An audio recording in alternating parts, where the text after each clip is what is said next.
고난과 시련이 힘든 것은 사실이지만 힘든 것이 반드시 나쁜 것은 아닙니다. 힘든 과정이 있을 때 믿음이 더 깊어지고 성장하고 영적인 성숙을 이루는 통로가 될 수가 있는 것입니다. 겨울이 추워야, 힘들고 고된 시간을 지나야 그의 풍년이 찾아옵니다. 힘든 고된 시간을 거쳐야 근력이 생기고 건강을 얻게 되어집니다. 힘든 고통의 시간을 거치면서 아이들은 학업에 집중하고 지적인 성장을 이룰 수가 있습니다. 우리의 존재와 내면도 마찬가지라 할 수가 있습니다. 힘들고 고된 시간이지만 회복의 시간은 우리의 믿음이 자라고 성숙을 이루는 영적인 은혜의 시간이라고 할 수가 있는 것입니다. 우리 인생의 고난은 신속하게 찾아옵니다. 그러나 힘들고 고된 시간은, 회복의 시간은 더디게 회복되는 것을 볼 수가 있습니다. 왜 고난은 이렇게 신속하게 찾아오는데 회복은 더디게 회복이 될까?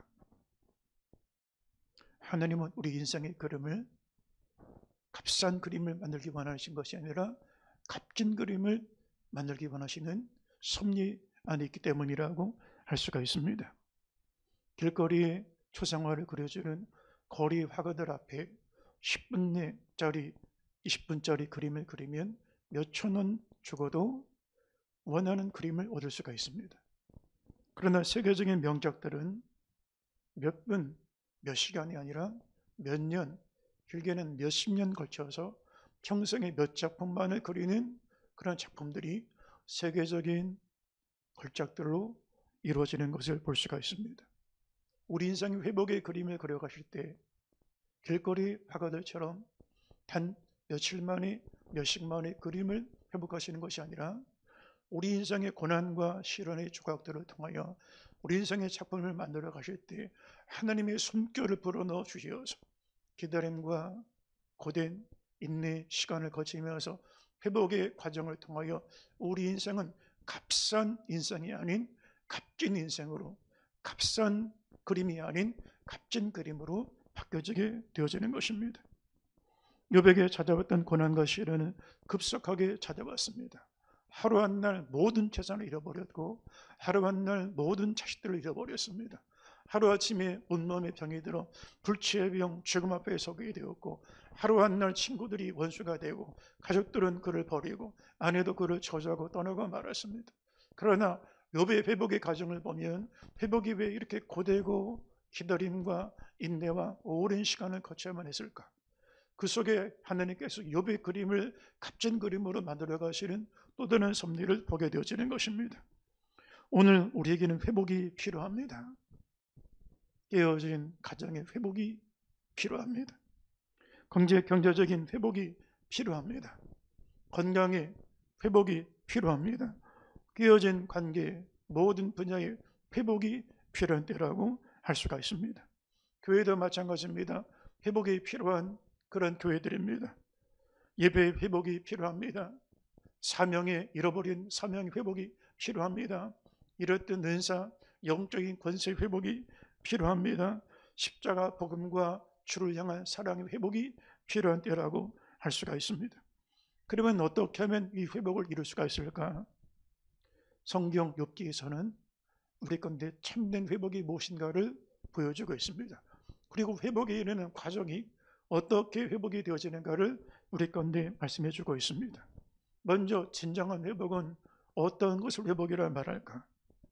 진정한 회복은 외면적인 회복이 아니라 내면적인 회복에서부터 이루어지는 것입니다. 많은 사람들은 외면적인 회복을 먼저 구합니다. 잃었던 재산, 잃었던 건강, 잃어버린 명예, 잃어버린 사회적인 지위들, 잃어버린 것의 회복을 먼저 구합니다. 그러나 이런 것들은 진정한 의미에서 회복이 아닙니다. 성경이 말씀하는 회복은 이런 것들의 회복이 아니라 우리 존재, 실존, 내면적인 회복을 먼저 말씀하는 것이라고 할 수가 있는 것입니다. 사람들이 회복에 대한 기도의 제목들을 들어보면 10가지면 10가지, 100가지면 100가지 쭉 회복해야 될 잃어버린 것들에 대한 리스트들을 만들어 갑니다. 내가 잃어버린 재산, 잃어버린 그런 기업들, 잃어버린 떠나버린 연인들, 잃어버린 그 모든 지위들, 잃어버린 명성들 쭉 10가지, 20가지를 나열해서 이것을 회복해달라고 기도합니다. 그런데 성경은 그것을 말하는 게 아닙니다. 여러분, 성경은 참된 회복을 이렇게 말씀하고 있습니다. 참된 회복이 무엇인가를 볼 수 있는 중요한 얘기가 있습니다. 바로 성경 누가복음 15장에 나타난 탕자의 이야기가 회복이 무엇인가를 우리 가운데 설명해 주고 있는 것입니다. 탕자는 아버지께 모든 재산을 먼저 상속을 받아 세상에 나가 허랑방탕하다가 모든 재산을 탕진하고 하루 한 날 모든 것을 다 잃어버리는 그런 현실에 처하고 말았습니다. 그리고 난 이후에 탕자가 돼지의 쥐엄 열매를 먹으면서 스스로 탄식하여 고백하기를, 내 아버지 집에는 많은 품꾼도 많고 먹을 양식도 많거늘 나는 여기서 죽게 되었구나. 내가 아버지 집으로 돌아가리라 라고 그 마음가운데 굳은 결심을 하고 아버지 집으로 돌아가게 되었습니다. 그런데 여러분, 탕자가 잃어버린 것에 대한 리스트를 만들어서 아버지 집에 돌아가서 이렇게 말한다고 하면 가정해 보시죠. 아버지, 제가 재산을 잃어버렸습니다. 그 많은 물질들을 잃어버렸으니까 제가 먹고 살 게 없습니다. 아버지, 재산의 일부를 저에게 주셔서 재산을 회복하게 도와주십시오. 또 아버지, 제가 살 집이 없어졌으니까 제가 누울 수 있을 만한 작은 집 한 칸이라도 좀 도와주십시오. 또 아버지, 제가 그동안에 이 순리를 다 저버려서 이제는 신용 불량자가 됐으니까 아버지가 저에게 신용 보증이 되어 주시고 재정 보증이 되어 주셔서 잃어버린 지위를 회복하게 도와주십시오 라고 그렇게 구했습니까? 그렇지 않습니다. 탕자가 만일 재산이나 집이나 건강이나 지위를 먼저 회복해달라고 구했다면 탕자에게 아버지가 다시 그것을 줬다 할지라도 그는 다시 돌아가서 세상에 다시 호랑방탕한 삶을 살았을 것입니다. 탕자는 아버지 앞에 돌아와서 이런 것들을 구하지 않았습니다. 아버지 앞에 그가 구한 것은 단 한 가지였습니다. 아버지, 저를 품꾼 중에 하나로 받아주셔도 괜찮습니다. 저는 아버지 아들이라 일컬음 감당할 만한 자격이 없는 사람입니다. 제가 하늘과 아버지 앞에 죄를 범하였으니 아들이라 일컬음 받을 만한 자격도 없는 자입니다. 아무것도 회복을 구하지 않았습니다. 다만 아버지의 용서를 구하고 아버지와의 관계 회복을 먼저 구한 것이 탕자의 전부의 모습이었습니다. 여러분, 만약에 탕자가 재산, 건강, 지위, 집을 구했다고 하면 그는 아버지와의 관계가 회복되지 않았을 것입니다. 어떤 것이 먼저입니까? 재물과 재산과 집과 지위 회복이 먼저입니까? 아버지와의 관계 회복이 먼저입니까? 탕자는 아무것도 구하지 않았지만 아버지 앞에 용서를 구했지만 나머지 모든 것이 회복되게 되었습니다. 여러분, 성경이 말씀하는 회복은 여기에 있는 것입니다. 우리가 잃어버린 재산을 잃어버렸습니까? 명예를 잃어버렸습니까? 지위를 잃어버렸습니까? 깨어진 관계, 이웃들을 잃어버렸습니까? 그 한 가지 한 가지를 회복해달라고 구하는 것이 아닙니다. 하나님, 제가 하나님을 떠나고 살았던 하나님과의 관계 회복에 대하여 먼저 구할 때 나머지는 저절로 회복되어진다는 사실을 믿으시기를 주의 이름으로 축원합니다. 할렐루야. 그래서 성경이 말씀하는 참된 회복의 출발점은 회개하는 데 있는 것입니다. 회개를 통하여 하나님과의 관계 회복이 되어지면 다른 모든 것의 회복이 거기서부터 출발한다라고 할 수가 있는 것입니다. 회개가 없는 회복은 회복이 아닙니다. 참된 회복은 회개를 통하여 이루어지는 것입니다. 회개하고 아버지께로 돌아가는 길이 탕자의 삶의 회복의 길이었음을 성경은 말씀하고 있습니다. 욥도 마찬가지입니다. 욥의 회복의 과정 마지막 42장을 읽었는데 욥이 하나님, 제가 그동안에 가졌던 수많은 재산들 다 잃어버렸습니다. 재산을 다시 돌이켜 주십시오라고 구하지 않았습니다. 한 번도 욥이 그런 기도를 드린 적이 없습니다. 하나님, 제가 10자식을 잃어버리는데 눈에 넣어도 아깝지 않은 내 생명과 바꿀 수 있는 자식들을 잃어버리는데 자식들을 살려달라고 구하지 않았습니다. 떠났던 친구들, 가족들, 아내들 깨진 관계 회복을 구한 것이 아닙니다. 욥은 단순히 하나님 앞에 회개 기도를 드렸습니다. 욥기 42장 5절을 한번 보겠습니다. 내가 주께 대하여 귀로 듣기만 하였사오나 이제는 눈으로 주를 배움나이다. 그러므로 내가 스스로 거두어드리고 뒷걸과 제 가운데서 회개하나이다. 잃어버린 것들을 쭉 다 해서 이거 하나님 회복해달라고 구하지 않았습니다. 욥의 한 가지 기도는 하나님, 저는 띠끌이고 제 같은 연약한 인생인데 하나님 앞에 철저히 회개합니다. 그런데 여러분, 이 회개가 욥의 회복으로 이어지는 것을 볼 수가 있는 것입니다. 회개는 하나님과의 관계를 회복하는 길입니다. 잃어버린 재물, 건강, 권력의 회복을 구하지만 사람들은 회개의 자리에 나가려고 하지 않습니다. 회복의 원리가 회개에 있다는 사실을 놓치고 있는 것입니다.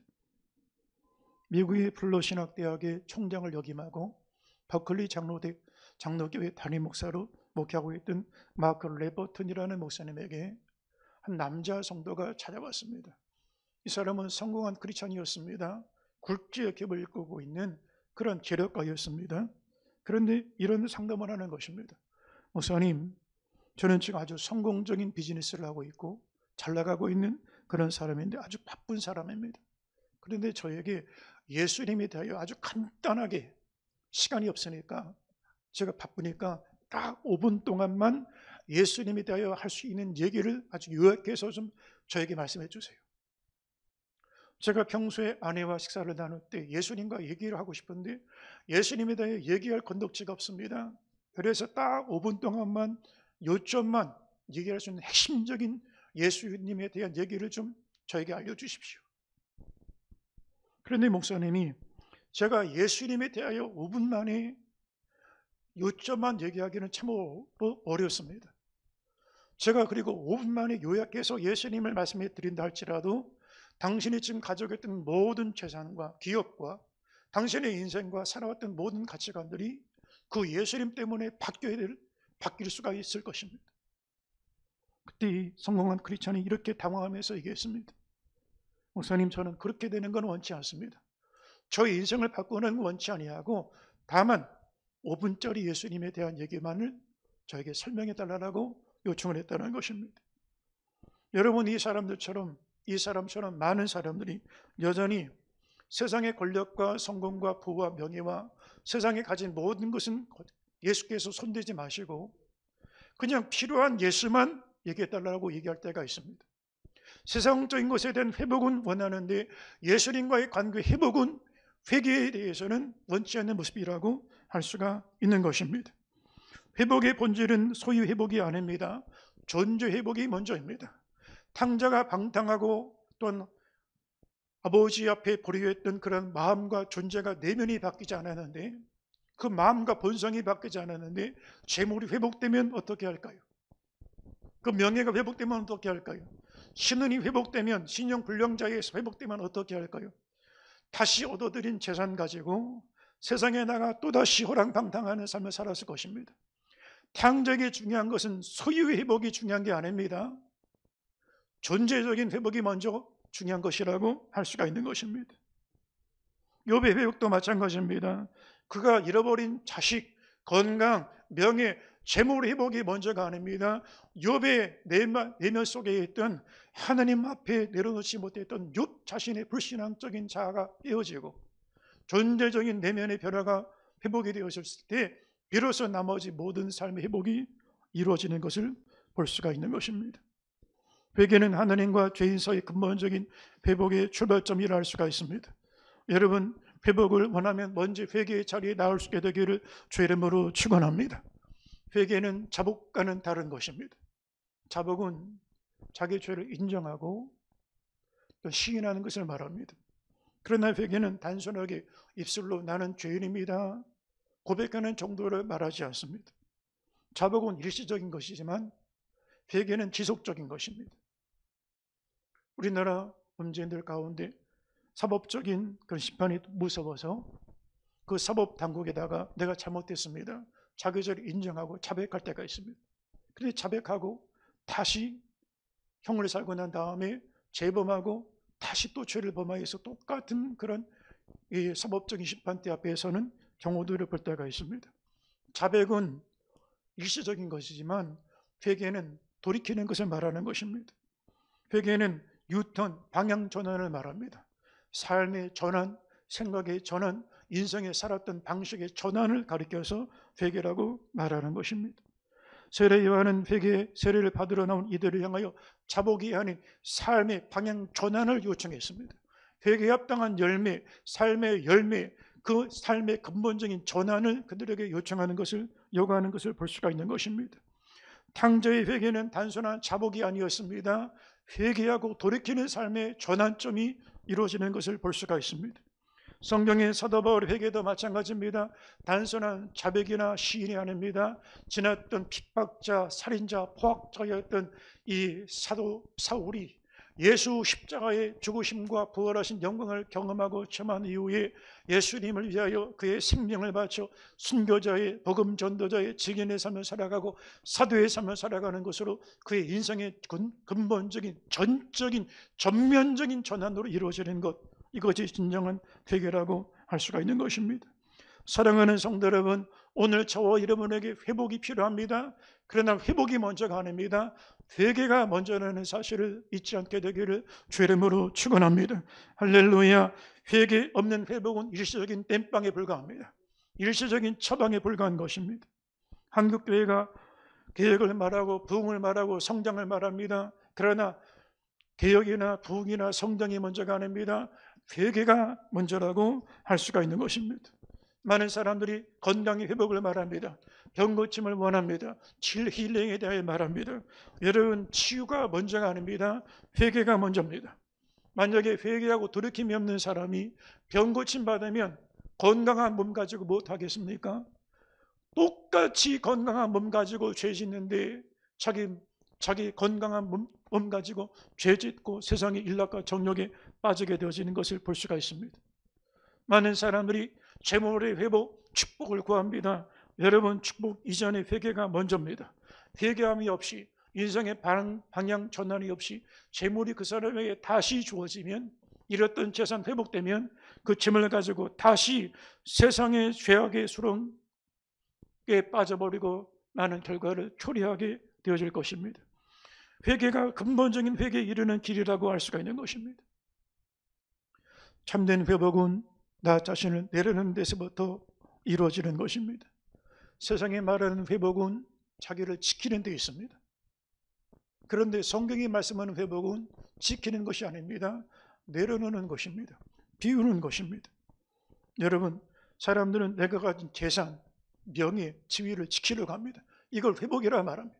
근데 성경은 내가 가진 모든 것을 팔아 값진 진주를 샀고 내가 가진 모든 것을 팔아 밭에 감춘 부화를 산 사람, 이 사람이 천국을 발견한 자라고 말씀하고 있습니다. 여러분, 왜 욥의 회복의 과정이 그렇게 오랜 시간이 걸렸을까?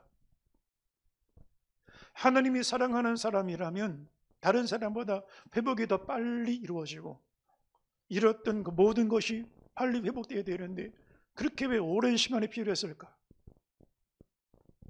욥이 모든 것을 내려놨지만 자기를 내려놓는 것이 그만큼 오래 걸린 것입니다. 가장 어려운 것이 자기를 내려놓는 것입니다. 자기를 비우는 것입니다.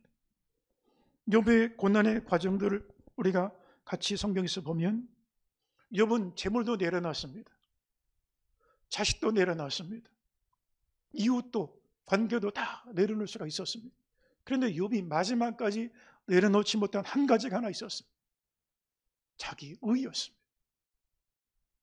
욥이 재물을 하루날에 다 잃어버릴 때 주시니도 여호와시요 취하시도 여호와시니 여호와 이름이 찬송을 받으실 것입니다. 입술로 범죄치 아니하고 원망하지 않았습니다. 욥이 자신들이 잃어버릴 때 그 입술로 범죄치 않았습니다. 사단이 욥의 피와 그 뼈와 살을 쳐서 머리끝부터 발끝까지 고름이 생기고 불치의 병, 죽음의 병 앞에 놓여 있을 때도 자기 몸이 망가져도 욥이 하나님 앞에 범죄치 않았습니다. 그때의 말이 어리석은 여자와 같도다. 우리가 하나님께 복을 받았은즉 화도 받지 않아야 되겠느냐. 자기 몸이 병이 걸려도 그는 내려놓을 수가 있었습니다. 그런데 욥기 내용을 쭉 읽어가다 보면 욥이 내려놓지 못한 것이 하나가 있었는데 자기 의만큼은 끝까지 내려놓지 않았습니다. 친구들이 그를 찾아와서 위로하려고 하는데 욥을 향하여 정죄하기 시작을 합니다. 네가 잘못 살았기 때문에 네 자식들이 죽은 거다. 네가 악인이기 때문에 하나님 징계하시는 거다. 죄 없이 이런 고난 당하는 사람이 있겠느냐. 네가 죄가 있으니까 이런 일을 당하는 거다 얘기할 때 격렬하게 논쟁을 합니다. 그런데 욥이 마지막까지 변박하고 변론하고 내세웠던 것이 하나 있습니다. 자기 의를 끝까지 내세우고 주장하는 모습들을 볼 수가 있습니다. 오늘 성경 말씀 중에 몇 가지 내용을 함께 볼 텐데 친구들과 욥의 그 논쟁의 변론 장면에서 욥이 얼마나 자기 의를 주장하는 것을 여러분 한번 지켜보시길 바랍니다. 먼저 엘리바스의 첫 번째 말, 엘리바스가 욥을 향하여 이렇게 질책하는 것입니다. 욥기 4장 6절에 내 경외함이 내 자랑이 아니냐, 내 소망이 내 온전한 길이 아니냐, 생각하여 보라, 죄 없이 망한 자가 누구인가, 정직한 자의 끊어짐이 어디 있는가. 5장 17절에 볼지어다 하나님께 징계받는 자에게 복이 있나니 그런즉 너는 전능자의 징계를 업신여기지 말지니라. 여기 죄 없이 망한 자가 누가 있겠냐. 네가 망하는 게 죄 때문에 망하는 것 아니냐는 것입니다. 그리고 하나님이 너를 치고 계신데 하나님 징계를 네가 업신여기지 마라, 깨달으라는 것입니다. 근데 욥이 이렇게 대답을 합니다. 넘겨보세요. 욥기 6장 4절에 전능자의 화살이 내게 박힘에 나의 영이 그 독을 마셨나니 하나님의 두려움이 나를 엄습하여 지는구나. 그러할지라도 내가 오히려 위로를 받고 그칠 줄 모르는 고통 가운데서도 기뻐하는 것은 내가 거룩하신 이의 말씀을 거역하지 아니하였음이니라. 나는 말씀을 거역한 적이 없다는 것입니다. 나는 정직하게 하나님 바로 믿었고 하나님 바로 믿음 가운데 살았다는 것입니다. 이 얘기를 듣고 다른 친구 빌닷이 또 욥을 향하여 말합니다. 넘겨보세요. 빌닷의 말을 한번 들어보시죠. 8장 2절에 내가 어느 때까지 이런 말을 하겠으며 어느 때까지 내 입의 말이 거센 바람 같겠는가. 언제까지 이렇게 쓸데없는 말을 하겠냐는 것입니다. 욥의 말을 지금 질타하고 질책하고 있는 것입니다. 욥의 대답을 한번 들어보시죠. 넘겨보세요. 욥기 10장 1절에 내 영혼이 살기 곤비하니 내 불평을 토로하고 내 마음이 괴로운 대로 말하리라. 내가 하나님께 아뢰오리니 나를 정죄하지 마시옵고 무슨 까닭으로 나와 더불어 변론하시는지 내게 알게 하옵소서. 도대체 하나님, 저는 떳떳한데 왜 나를 이렇게 괴롭게 하십니까? 하나님 좀 변론하기를 원한다는 것입니다.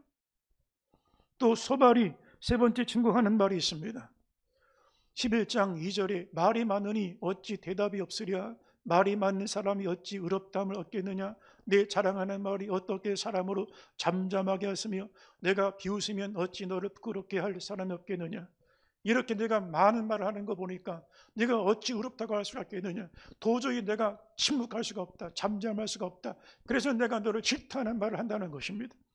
욥의 대답을 한번 들어보시죠. 12장 2절입니다. 너희만 참으로 백성이로구나.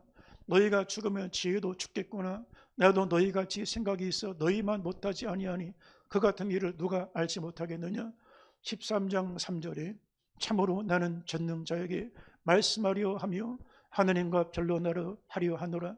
너희는 거짓말을 지어내는 자요 다 쓸모없는 의원이구나 이니라.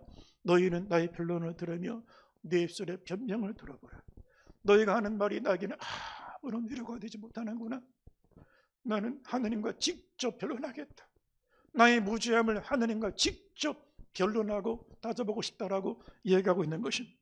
다시 이 논쟁이 끝나지 않습니다. 굉장히 더 치열해집니다. 격렬해집니다. 엘리바스의 두 번째 논쟁을 한번 보겠습니다.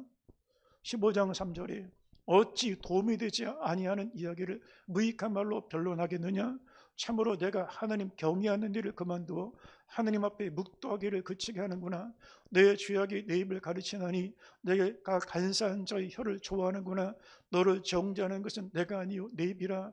내 입술이 내게 불리하게 증언하느니라. 우리가 너를 정죄하고 힘들게 하는 게 아니라 네 말이 너를 정죄하는구나. 얼마나 욥을 향하여 정죄하는 말입니까? 욥의 대답을 한번 보시죠. 16장 11절에 하나님이 나를 악인에게 넘기시며 행악자의 손에 던지셨구나. 그러나 내 손에는 포악이 없고 내 기도는 정결하니라. 하나님이 나를 악인 취급을 하시는구나.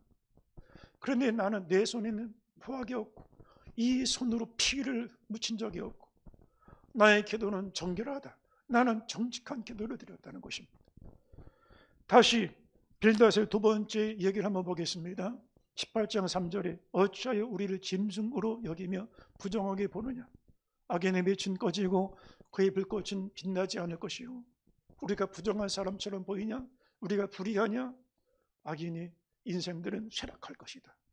등불이 꺼지는 것처럼 너의 인생이 멸망하고 가정이 쇠락하고 자식이 죽어나가고 재물이 손괴를 입은 것은 내가 악하기 때문이라는 것입니다. 욥의 대답을 한번 보겠습니다. 너희가 내 마음을 괴롭히며 말로 나를 짓부수기를 어느 때까지 하겠느냐. 너희가 10번이나 나를 학대하고도 부끄러워 아니하는구나. 하나님이 나를 억울하게 하시고 자기 그물로 나를 애워사신 줄을 알아야 할지니라. 억울하다는 것입니다. 나는 도저히 이런 징계를 받을 만한 일을 한 적이 없는데 너무 하나님 앞에 억울하다는 것입니다. 다시 소발의 논쟁을 보겠습니다. 악인이 이긴다는 자랑도 잠시요 경건하지 못한 자의 즐거움도 잠깐이니라. 네가 그동안 잠깐 형통한 것 같고 잘나가는 것 같고 네가 유명한 것 같고 네가 성공한 것 같다는데 악인이 오래간 걸 본 적이 있느냐?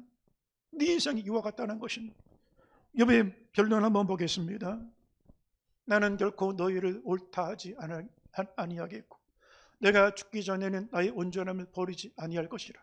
내가 내 공의를 굳게 잡고 놓지 아니하리니 내 마음이 나의 생애를 비웃지 아니하리라라고 말씀하고 있습니다. 나는 나의 공의를 굳게 붙잡을 것이다. 죽기 전까지, 내 눈을 감기 전까지 나는 온전하다는 이것을, 나는 결백하다는 것을 버리지 않을 것이다. 그러니 욥이 마지막까지도 내려놓지 못한 게 무엇입니까? 나는 의롭다는 것입니다. 자기 의. 여러분, 가장 마지막까지 내려놓지 못하는 것이 자기 자신입니다. 자식도 아니고 부모도 아니고 배우자도 아닙니다. 재물도 아니고 명예도 아니고 지위도 아닙니다. 자기 자신을 내려놓지 못하는 것입니다. 왜 욥의 인생의 회복이 이렇게 더디었을까? 욥이 붙잡은 것을 내려놔야, 욥의 마음을 비워야 새로운 은혜를 부어줄 수가 있고 회복의 은혜가 임하게 되어지는데, 비우지 않으니 채울 수가 없고 내려놓지 못하니 하나님이 붙잡아주지 못하게 되어지는 것입니다. 욥은 고난의 풀무를 지나고 마지막 순간에 가서야, 전능하신 하나님 만나고 난 이후에야, 인격적으로 대면하여 죄 음성을 듣고 난 이후에야 자기 의를 내려놓을 수가 있었습니다. 욥기 40장 1절을 보면 여호와께서 욥에게 일러 말씀하시되 트집 잡는 자가 전능자와 다투겠느냐? 하나님을 탓하는 자는 대답할지니라. 네가 하나님을 탓하고 있냐? 하나님 앞에 트집을 잡고 있느냐? 하나님이 직접 음성 가운데 그에게 말씀하실 때 욥이 비로소 자기의 티끌과 먼지됨과 연약한 존재라는 사실을 깨닫고 비로소 회개합니다. 회개가 이렇게 어려운 것입니다. 회개가 입술만으로 회개할 수 있는 게 아닙니다. 철저하게 자신을 비우고 내려놓는 회개가 그만큼 욥이라는 사람에게도 어려웠음을 얘기하고 있는 것입니다. 욥의 회개를 보겠습니다. 욥기 40장 4절 보소서 나는 비쳐나오니 무엇이라 주께 대답하리이까? 손으로 내 입을 가릴 뿐이로소이다. 내가 한번 말하여 싸운즉 다시는 더 대답하지 아니하겠나이다. 얼마나 조목조목 반론을 하고 조목조목 따지고 옳고름을 따졌던 욥입니까? 그러나 회개할 때 그 모든 말이 다 사라지고 자기 입술을 가릴 뿐이라는 것입니다. 42장 3절에 무지한 말로 이치를 가리는 자가 누구니까? 나는 깨닫지도 못한 일을 말하였고 스스로 알 수도 없고 헤아리기도 어려운 일을 말하였나이다. 하나님처럼 무지한 존재로 알지 못하는 것을 말했다라고 고백하는 것입니다. 욥이 자기 의를 내려놓을 때 그 회개를 받으시고 비로소 그때 회복의 은혜가 임하게 되어지는 것입니다. 여러분, 어떤 사람은 평생 교회를 다니지만 평생 자기 의를 내려놓지 못하고 신앙생활하는 경우도 있습니다. 단 한 번도 진실한 진정한 의미 회개 없이 교회를 다니는 경우도 있습니다. 나는 지식적으로 남을 가르치는 자입니다. 지식적인 의의로 흠이 없는 자입니다 라고 생각합니다. 나는 경제적으로 누구의 도움을 받지 않았고 남을 도와주고 살았고 경제적으로 사회적으로 흠이 없는 자라고 생각을 합니다.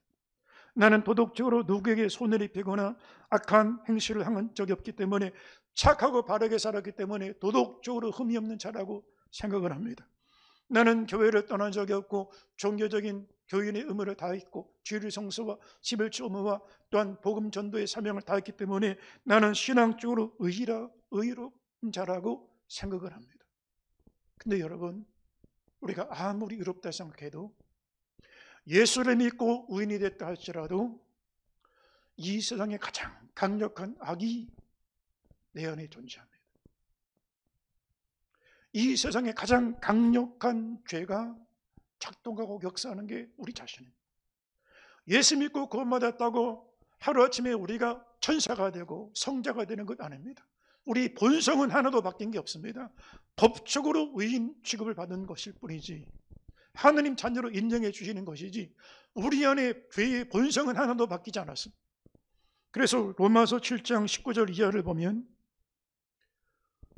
내가 원하는 바 선은 행하지 아니하고 도리어 원하지 아니하는 바 악을 행하는도다. 여러분, 우리가 원하는 사랑을 하고 싶은데 사랑이 잘 됩니까? 원치 않는 미움이 내 안에 자리하지 않습니까? 내가 원하는 바 용서를 하기 원하는데 용서가 잘 됩니까? 섬김과 희생과 양보가 잘 됩니까? 우리 원치 않는 바 질투와 시기와 내 자신을 높이는 교만이 작동하지 않습니까? 우리가 예수를 믿었지만 내 안에 가장 강력한 악이 존재하고 있다는 사실을 부정할 수가 없는 것입니다.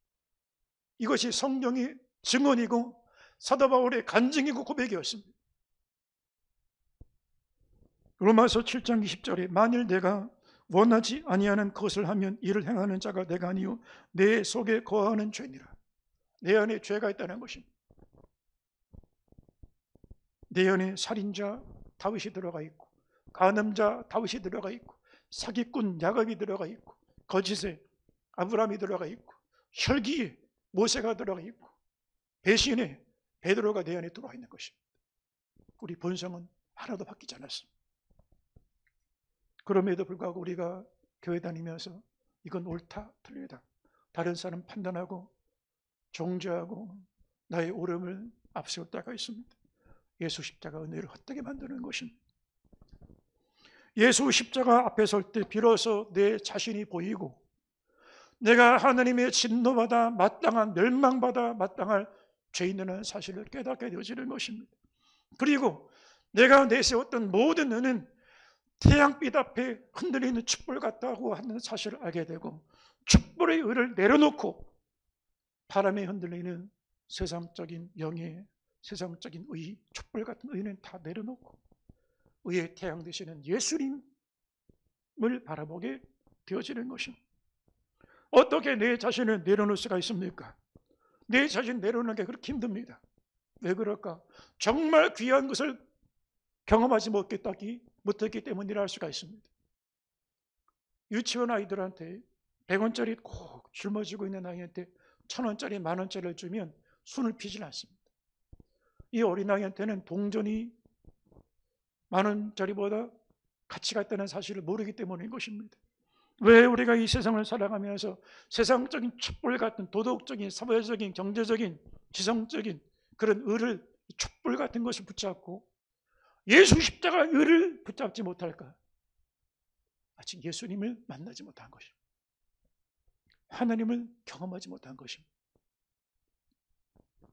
진정하게 귀한 것을 발견하면 다른 것을 내려놓을 수가 있습니다. 값진 진주를 발견한 사람은 돌아가서 자기 모든 소유, 일부가 아닙니다. 모든 것을 팔아 값진 진주를 찾느니라. 천국이 값진 진주와도 같다는 것입니다. 천국은 밭에 감추인 보화를 발견한 사람과도 같으니 그가 그 밭에 그 값진 보화를 묻어두고 자기 집으로 돌아가 자기가 가진 모든 것, 재산, 명예, 지식, 신념, 소신, 세상에서 모든 것 다 팔아 값진 밭에 값진 그 밭 보화를 샀느니라. 값진 인주 예수, 밭에 감추인 보화 예수를 발견하고 예수를 경험하고 십자가 앞이 은혜를 경험한 성도들은 내 자신을 내려놓게 될 수가 있습니다. 여러분, 하나님을 인격적으로 만나 사랑에 빠지며 사랑하며 내려놓을 수가 있습니다. 사랑에 빠진 사람을 보면 쉽게 분간할 수가 있습니다. 왜냐하면 사랑하면 내려놓습니다. 사랑하지 않으면 붙잡고 있습니다. 여러분, 부모는 자식을 사랑합니다. 그래서 자식 앞에 내려놓습니다. 왜요? 사랑하기 때문에. 자식 앞에 체면, 자존심 좀 망가지면 어떻습니까? 자식을 위해서는 내가 망가져도 괜찮습니다. 체면, 자존심 상처받아도 괜찮습니다. 부모는 상처받아도 아무 상관이 없습니다. 왜요? 사랑하기 때문에 다 내려놓는 것입니다. 남편이 아내를 사랑하고 아내가 남편을 사랑하면 내려놓을 수가 있습니다. 망가져도 괜찮아요. 사랑하기 때문에. 주님의 교회도 마찬가지입니다. 교회를 정말 사랑하면 내려놓을 수가 있습니다.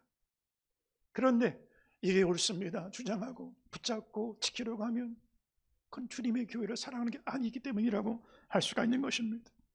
예수님은 십자가에서 당신의 모든 것을 내려놓으셨습니다. 하나님과 동등된 그 영광의 자리를 내려놓으시고 하나님의 아들의 존귀한 그 영광의 신분을 내려놓으시고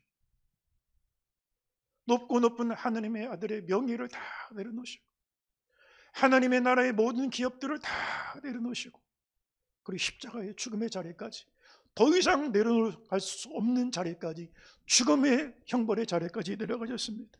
왜 그렇습니까? 그만큼 저와 여러분을 사랑하셨기 때문인 것입니다.